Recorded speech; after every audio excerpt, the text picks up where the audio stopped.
No loss is final when you are God's child. No death has victory over you. No destruction and no plan of the enemy to steal, kill, and destroy has the final say in your life. We live as children of God in the resurrection power of Jesus Christ. He promised us in John 10:10 that the enemy comes to steal, kill, and destroy, but I have come that you might have life and have it in abundance. This means that there isn't any situation that the enemy can do that has the final say over your life. You live in the resurrection power, both now on earth with the Holy Spirit, but also when you die, you are guaranteed that death doesn't look like death for a believer. It looks like glory. It looks like being risen up with Christ. It looks like you get a resurrected body and things do not end when you die. 1 Corinthians 15, Paul speaks about the resurrection hope that we have and how different we live our lives when we live in resurrected hope. He says that I will not hold back. I will not shrink back. In fact, he says, I've been willing to put myself in the most dangerous situations because when I die, I know that I go to be with Jesus Christ and I know there is resurrection.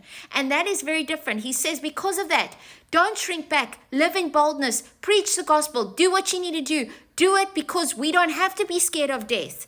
We don't have to accept that any loss in our life is final because it is not when you live in Jesus Christ. I've seen this even in my own life. We lost a child many years ago in 2010.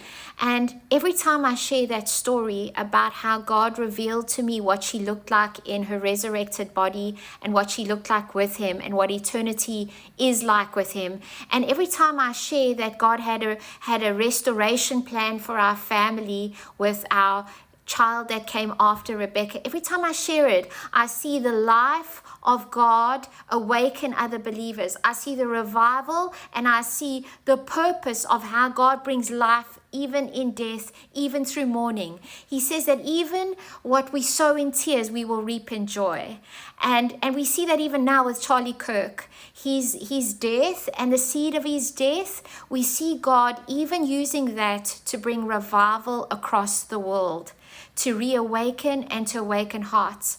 And there's a dream I had recently this week, and it was about a baby in a maternity ward that I picked up, and this baby had a tear tattooed on its nose. But as I lifted the baby up, I saw all the other babies in this maternity ward started waking up.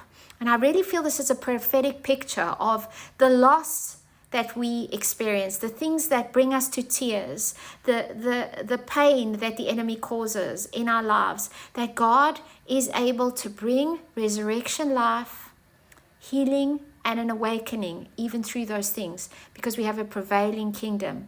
We see in Exodus, even as the enemy tries to snuff out and kill the Israelites and kill God's kingdom and kill the seeds, he says, kill the babies even as they come out. But just in Exodus 1, we see, but they multiplied, but they continued to be blessed. But God continued to bless them. With this very destructive way of the enemy trying to kill, you see God coming with his resurrection life. You see his kingdom prevailing. That's the way of God. That's your way if you live in the resurrection life.